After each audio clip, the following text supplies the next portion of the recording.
Le premier article de touspourchacune.com coïncide avec les Jeux Olympiques de Paris 2024, car lors de la cérémonie d'ouverture, un hommage a été fait à la femme.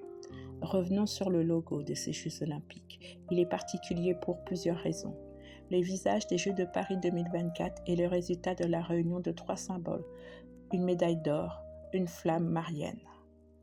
Chacun de ces symboles exprime une facette de notre identité et de nos valeurs, avec pour la première fois de l'histoire un emblème commun aux Jeux Olympiques et Paralympiques, selon le site officiel de Paris 2024. L'ouverture des Jeux Olympiques n'a laissé personne indifférent. Soit vous avez apprécié, soit vous avez détesté, à moins que ce soit un mélange des deux. Tous pour chacune ne retiendra qu'une chose, l'hommage fait à la femme. Cela a commencé discrètement par le logo pour finir en apothéose avec les 10 statues. Une des personnalités féminines représentées par les statues avait déjà été évoquée dans un article sur le site de rageart.fr. C'est Alice Guy.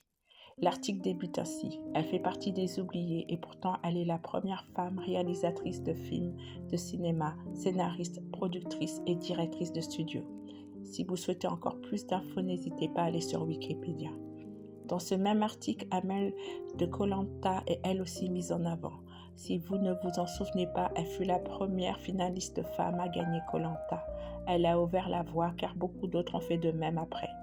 Et si Amel représentait la 11e statue?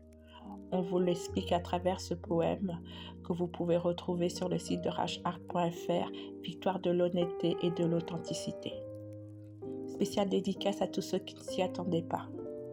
Comme Amel, on peut citer Lisa Barbelin, une médaillée de bronze avec des émotions en or, et une pensée particulière à tous les sportifs français qui n'ont pas pu repartir avec une médaille. La phrase de Pierre Coubertin prend alors tout son sens. L'important dans la vie, ce n'est point le triomphe, mais le combat. L'essentiel n'est pas d'avoir vaincu, mais de s'être bien battu.